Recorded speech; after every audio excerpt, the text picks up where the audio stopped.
திருப்பூரில் நடைபெற்ற மனிதநேய ஜனநாயக கட்சி முப்பெரும் விழா ஆலோசனை பொதுக்கூட்டத்தில் தாராபுரத்திற்கு இலவச ஆம்புலன்ஸ் சேவை வழங்க உள்ளதாக தீர்மானம் நிறைவேற்றப்பட்டது. திருப்பூர் தெற்கு மாவட்டம் மனிதநேய ஜனநாயக கட்சியின் சார்பில் தாராபுரம் தமிழ் கலைமன்றத்தில் முப்பெரும் விழா ஆலோசனை பொதுக்கூட்டம் நடைபெற்றது. இதில் மாநில செயலாளர் ஜாஃபர் சாதிக், நகர அவைத்தலைவர் ஃபைசல், நகர செயலாளர் யாசின் ஆகியோர் முன்னிலை வகித்தனர். இந்த கூட்டத்தில் பொதுமக்களுக்கு நலத்திட்ட உதவிகள் வழங்குவது, புதிய உறுப்பினர்கள் சேர்ப்பது, பொதுமக்களின் பொதுவான பிரச்சினைகளை முன்னெடுப்பது உள்ளிட்ட தீர்மானங்கள் நிறைவேற்றப்பட்டன.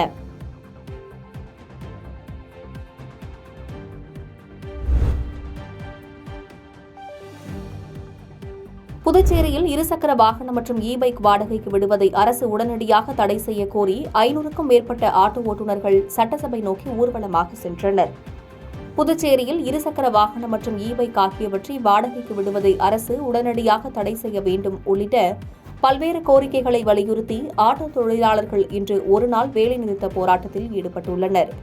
இதன் காரணமாக புதுச்சேரி முழுவதும் உள்ள சுமார் 5000க்கும் மேற்பட்ட ஆட்டோக்களில் பெரும்பாலான ஆட்டோக்கள் இயக்கப்படவில்லை.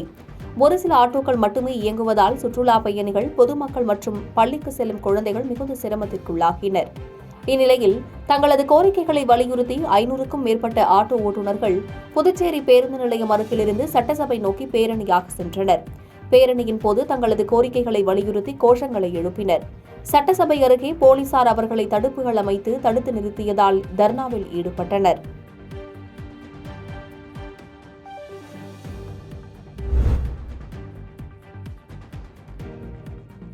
தூத்துக்குடி மாவட்டம் எட்டயபுரத்தில் செல்போன் டவர் பேட்டரி திருடர்கள் 2 பேர் கைது செய்யப்பட்டு கடத்தலுக்கு பயன்படுத்திய ஆட்டோ பறிமுதல் செய்யப்பட்டது. தூத்துக்குடி மாவட்டம் எட்டயபுரம் அருகே உள்ள சிந்தலக்கரை பகுதியில் தனியார் செல்போன் டவர் பேட்டரிகளை கடந்த 20ஆம் தேதி இரவு மர்ம நபர்கள் திருட முயற்சி செய்துள்ளனர். இதனால் சென்னையில் உள்ள கட்டுப்பாட்டு அறைக்கு அலாரம் சத்தை கேட்டதை இங்கு பாதுகாவலருக்கு தகவல் தெரிவிக்கப்பட்டுள்ளது. உடனடியாக அங்கு வந்த பாதுகாவலரை கண்டதும் திருடர்கள் ஆட்டோவில் ஏறி தப்பிச் சென்றுள்ளனர்.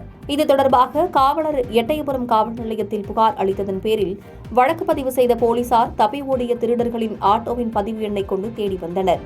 இந்நிலையில் விருதுநகர் மாவட்டம் அருப்புக்கோட்டை அருகே உள்ள உடையநாதபுரம் பகுதியைச் சேர்ந்த ரங்கசாமி மற்றும் ராமநாதபுரம் மாவட்டம் சோழநேந்தல் பகுதியைச் சேர்ந்த ராம்கி ஆகிய இருவரையும் போலீசார் பிடித்து விசாரணை மேற்கொண்டனர். இதில் பல்வேறு பகுதிகளில் செல்போன் டவர் பேட்டரியை திருடி விற்றது விசாரணையில் தெரியவந்தது. கடத்தலுக்கு பயன்படுத்திய ஆட்டோவை அவர்களிடமிருந்து பறிமுதல் செய்தும் இருவரையும் கைது செய்து கோவில்பட்டி கிளை சிறையில் அடைத்தனர்.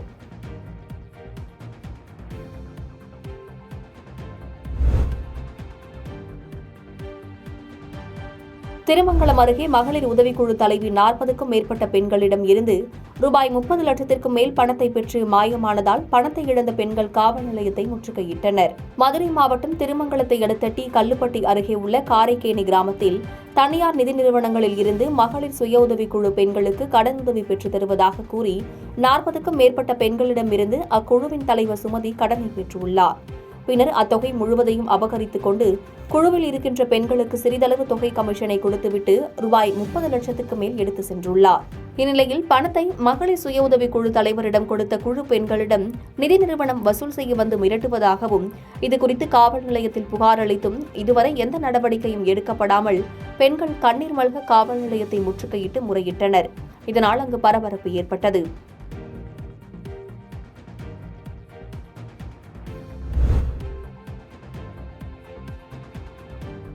விழுப்புரம் மாவட்டத்தில் கோஆப்டெக்ஸ் தீபாவளி சிறப்பு விற்பனையை மாவட்ட ஆட்சியர் பழனி தொடங்கி வைத்தார்.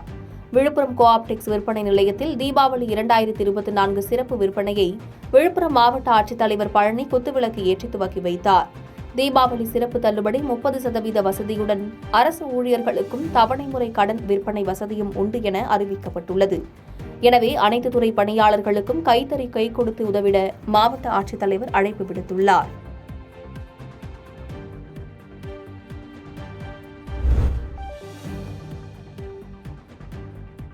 விடுதலை சிறுத்தைகள் கட்சியினர் மது ஒழிப்பு மாநாடு நடத்துவது ஊருக்கு உபதேசம் செய்வது போல் உள்ளதாக பாஜக மாநில செயலாளர் அஸ்வத் அமன் விமர்சித்துள்ளார். மயிலாடுதுறை மாவட்டத்தின் பாஜக உறுப்பினர் சேர்க்கை ஆய்வுக் கூட்டம் மயிலாடுதுறையில் உள்ள பாஜக கட்சி அலுவலகத்தில் நடைபெற்றது. இதில் பாஜக மாநில செயலாளர் அஸ்வத் அமன் கலந்து கொண்டு கட்சி நிர்வாகிகளுடன் உறுப்பினர் சேர்க்கை குறித்து ஆய்வு நடத்தினார். அதனைத் தொடர்ந்து செய்தியாளர்களிடம் பேசிய அவர், விடுதலை சிறுத்தைகள் கட்சியினர் குடிபோதையில் பொதுமக்களிடம் பிரச்சனை செய்து வருகின்றனர். அதனை கட்டுப்படுத்த முடியாமல் மது ஒழிப்பு மாநாடு நடத்துவது ஊருக்கு உபதேசம் செய்வது போல் உள்ளதாக விமர்சித்து பேசினார்.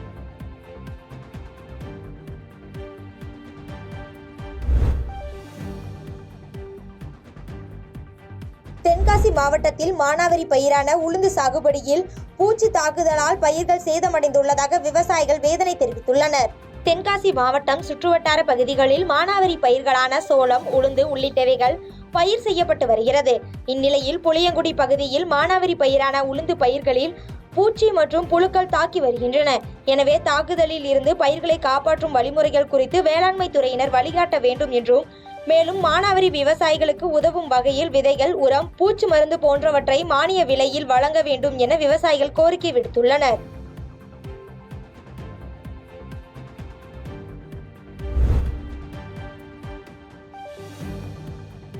நீலகிரி மாவட்டத்தில் இதுவரை 2,77,000 பேர் இ-பாஸ் பதிவு செய்ததாக மாவட்ட ஆட்சியர் தெரிவித்துள்ளார்.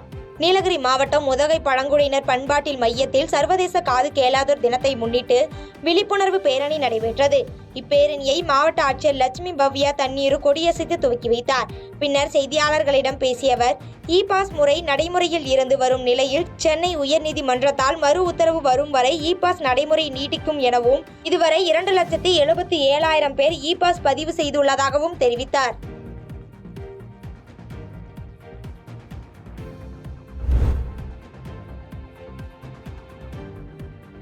குன்னூரில் சாம்சங் தொழிற்சாலை தொழிலாளர்களுக்கு ஆதரவு தெரிவித்து மத்திய அரசை கண்டித்து கம்யூனிஸ்ட் கட்சியினர் சாலை மறியலில் ஈடுபட்டனர்.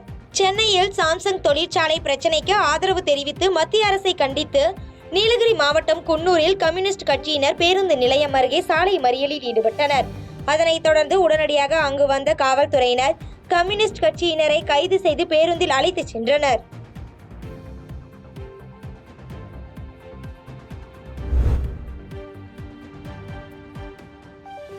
திருவள்ளூர் மாவட்டம் திருவொற்றியூர் KVK நகர் அருகே முன்னாள் திமுக நகர அவைத் தலைவரும் சட்டமன்ற உறுப்பினர் சங்கரின் தந்தையுமான பரசுராமனின் 32வது நினைவு நாளை முன்னிட்டு கழக அமைப்பு செயலாளர் RS பாரதி பொதுமக்களுக்கு பிரியாணி மற்றும் 5 கிலோ அரிசி வழங்கினார். இந்நிகழ்வில் பத்திரிகையாளர்களிடம் பேசிய RS பாரதி, திமுகவை வாரிசு அரசியல் என தமிழிசை சவுந்தரராஜன் விமர்சித்தது தொடர்பாக பேசிய அவர், காஷ்மீர் முதல் கன்னியாகுமரி வரையில் வாரிசு அரசியல் ஏற்றுக்கொள்ளப்பட்டுள்ளதாகவும் அது தவிர்க்க முடியாத ஒன்றாகிவிட்டதாகவும் கூறினார். மேலும் செந்தில் பாலாஜிக்கு மின்சார மற்றும் மதுவிலக்கு ஆயத்தீர்வைத்துறை ஒதுக்கப்பட்டது முதலமைச்சரின் அதிகாரத்திற்கு உட்பட்டது என்றும், தேர்தலில் வெற்றி பெறாத நிர்மலா சீதாராமன் எப்படி இருமுறை நிதியமைச்சர் ஆனாரோ அதுபோலதான் செந்தில் பாலாஜிக்கு இலாக்கா ஒதுக்கீடு செய்யப்பட்டுள்ளது என்று விமர்சித்து பேசினார்.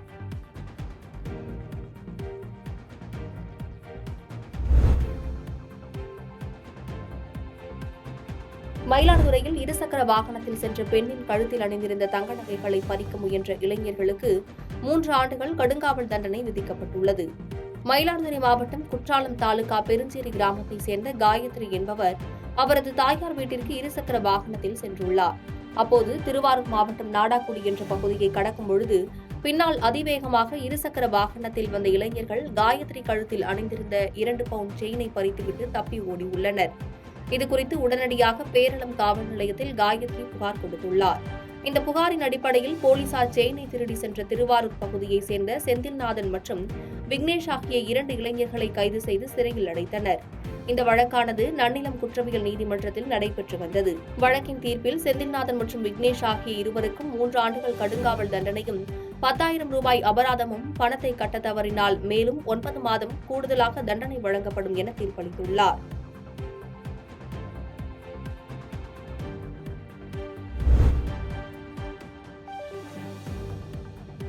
திண்டுக்கல் மாவட்டம் பழனி முருகன் மலைக்கோவிலில் குடமுழுக்கு முடிந்து 2 ஆண்டுகளே ஆன நிலையில் புதுப்பிக்கப்பட்டுள்ள ராஜகோபுரம் சேதமடைந்து இடிந்து விழுந்த நிகழ்வு பக்தர்களிடையே கவலையை ஏற்படுத்தியுள்ளது.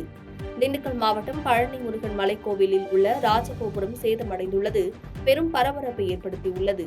பழனிமலை கோவிலுக்கு கடந்த 2023ஆம் ஆண்டு ஜனவரி மாதம் 27ஆம் தேதி குடமுழுக்கு நடைபெற்றது. பல கோடி ரூபாய் செலவில் புனரமைக்கப்பட்டு மலைக்கோவில் மற்றும் சுற்றுப்பிரகாரங்களில் உள்ள கோவில்களுக்கு குடமுழுக்கு நடைபெற்றது. இந்நிலையில் பழனி மலைக்கோவில் ராஜகோபுரத்தின் வலது ஓரத்தில் உள்ள பகுதி சேதமடைந்து இடிந்து விழுந்திருப்பதைக் கண்டு பக்தர்கள் கடும் அதிர்ச்சியடைந்துள்ளனர்.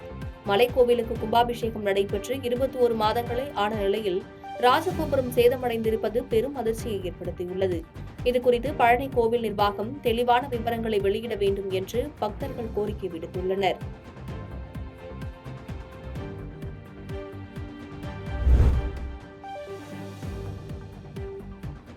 கரூர் ரயில் நிலையத்தில் பராமரிப்பு பணிகள் நடப்பதால் திருச்சியிலிருந்து வந்த பயணிகள் ரயில் வீரராக்கியம் ரயில் நிலையத்தில் நிறுத்தப்பட்டதால் அந்த வழியாக வந்த பேருந்தில் பயணிகள் தொங்கியபடி சென்றதால் பரபரப்பானது.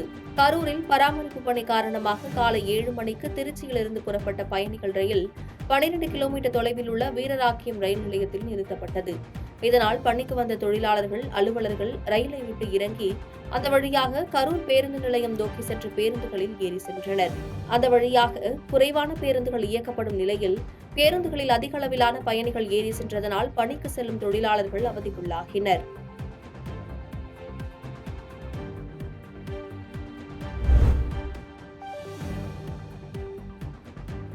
ஸ்ரீபெரும்புதூர் அருகே சமையல் எரிவாயு சிலிண்டர்களை ஏற்றி சென்ற மினி சரக்கு வாகனம் சாலையில் கவிழ்ந்து விபத்து ஏற்பட்டதில் சிலிண்டர்களில் ஏற்பட்ட கேஸ் கசிவை தண்ணீர் ஊற்றி கட்டுப்படுத்தியதால் அசம்பாவிதம் தவிர்க்கப்பட்டது.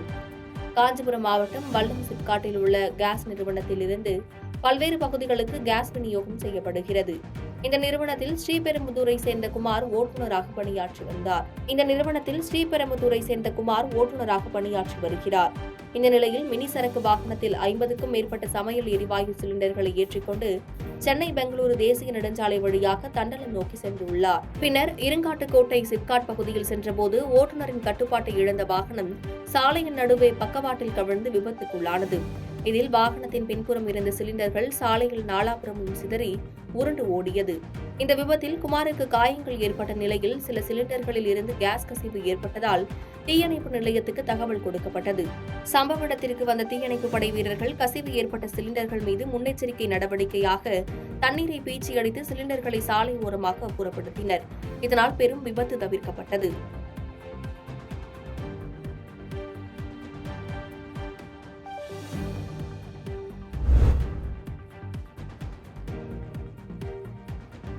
புதுச்சேரியில் ஆட்டோ தொழிலாளர்கள் வேலைநிறுத்தம் காரணமாக பெரும்பாலான ஆட்டோக்கள் ஓடாததால் பொதுமக்கள் மற்றும் சுற்றுலா பயணிகள் மிகுந்த அவதிக்குள்ளாகி வருகின்றனர். புதுச்சேரியில் சுமார் 5000க்கும் மேற்பட்ட ஆட்டோக்கள் இயங்கி வருகிறது. இந்நிலையில் கடந்த வாரம் ஆட்டோ தொழிலாளர்கள் முதலமைச்சர் ரங்கசாமியை சந்தித்து புதுச்சேரியில் இருசக்கர வாகனம் மற்றும் இ-பைக் ஆகியவற்றை வாடகைக்கு விடுவதை உடனடியாக தடை செய்ய வேண்டும் உட்பட்ட பல்வேறு கோரிக்கைகள் அடங்கிய மனுவினை அளித்தனர். ஆனால் இதுவரை மனு மீது எந்தவித நடவடிக்கையும் எடுக்காததால் புதுச்சேரி மாநில அனைத்து ஆட்டோ சங்கங்களின் கூட்டு சங்கம் சார்பில் பல்வேறு கோரிக்கைகளை வலியுறுத்தி ஒருநாள் வேலைநிறுத்த போராட்டத்தில் ஈடுபட்டுள்ளனர். இதன் காரணமாக சுமார் 5000க்கும் மேற்பட்ட ஆட்டோக்கள் பெரும்பாலும் இயக்கப்படவில்லை. ஒரு சில ஆட்டோக்கள் மட்டுமே இயங்குவதால் சுற்றுலா பயணிகள் மற்றும் பொதுமக்கள் மிகுந்த அவதிக்குள்ளாகி வருகின்றனர்.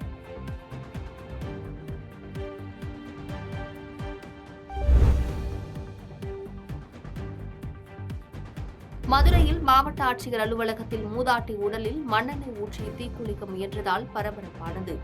மதுரை மாவட்ட ஆட்சியர் அலுவலகத்தில் நடைபெற்ற மக்கள் குறைதீர் கூட்டத்தில் மதுரை மாவட்ட ஆட்சியர் அலுவலகத்திற்கு மாவட்டத்தின் பல்வேறு பகுதிகளில் இருந்து ஏராளமான பொதுமக்கள் வந்து கோரிக்கை மனுக்களை வழங்கினர்.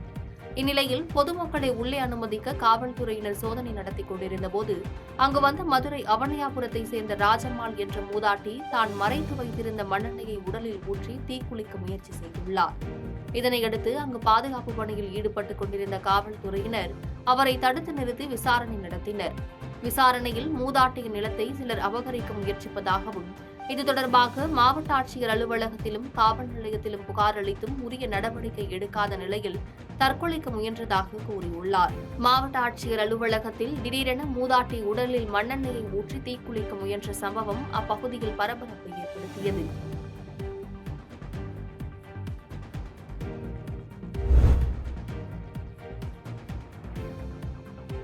தூத்துக்குடியில் நடைபெற்ற மாநகராட்சி கூட்டத்தில் மக்களுக்கு சுகாதாரமான குடிநீர் தான் வழங்கப்பட்டு வருகிறது என மேயர் ஜெகன் பெரியசாமி தெரிவித்தார். தூத்துக்குடி மாநகராட்சியில் சாதாரண கூட்டம் மேயர் ஜெகன் பெரியசாமி தலைமையில் நடைபெற்றது. கூட்டத்தில் கலந்து கொண்ட மேயர் கூட்டத்தை தொடங்கி வைத்து பேசிய போது, தூத்துக்குடியில் பல்வேறு இடங்களில் பாதாள சாக்கடை அமைக்கும் பணிகள் முடிவடையும் நிலையில் உள்ளதாகவும், பருவமழையை முன்னிட்டு மழைநீர் தேங்காத அளவிற்கு சாக்கடையில் தண்ணீர் செல்வதற்கு அனைத்து ஏற்பாடுகள் செய்யப்பட்டுள்ளதாக கூறினார்.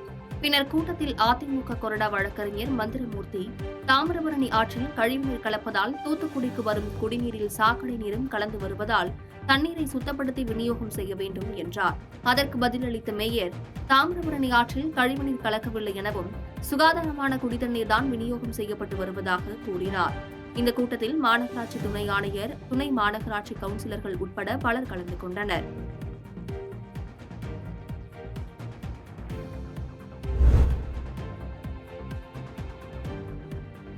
நீலகிரி மாவட்டத்திற்கு வரும் சுற்றுலா பயணிகளுக்கு இ-பாஸ் நடைமுறை நீட்டிக்கப்பட்டுள்ளதாக மாவட்ட ஆட்சித்தலைவர் லட்சுமி பவ்யா தண்ணீரு அறிக்கை வெளியிட்டுள்ளார். மலைகளின் அரசு என்று அழைக்கப்படும் நீலகிரி மாவட்டத்திற்கு உள்நாடு மற்றும் வெளிநாடுகளில் இருந்து லட்சக்கணக்கான சுற்றுலா பயணிகள் தங்களது சொந்த வாகனத்தில் உதகைக்கு படையெடுத்து வருகின்றனர். இதனால் குறுகிய நகரமான உதகை நகரில் கடும் போக்குவரத்து நெரிசல் ஏற்பட்டு வருவதால் அதனை தடுக்கும் வகையில் கடந்த 7/5/2024 முதல் இ-பாஸ் பயன்படுத்தி நீலகிரி மாவட்டத்திற்குள் நுழைய உத்தரவு இடப்பட்டிருந்தது. இதனைத் தொடர்ந்து இ-பாஸ் முறை நடைமுறையில் இருந்து வரும் நிலையில் சென்னை உயர்நீதிமன்றத்தால் மறு உத்தரவு பிறப்பிக்கப்படும் வரை இ-பாஸ் நடைமுறையினை நீட்டிக்க உத்தரவிடப்பட்டுள்ளது. மேலும் நீலகிரி மாவட்டத்திற்குள் வரும் அனைத்து சுற்றுலா பயணிகளும் ஏற்கனவே நடைமுறையில் உள்ளவாறு www.epass.tnega.org என்ற இணையதளம் மூலம் இ-பாஸ் பெற்றுக் கொள்ளலாம் என கூறப்பட்டுள்ளது.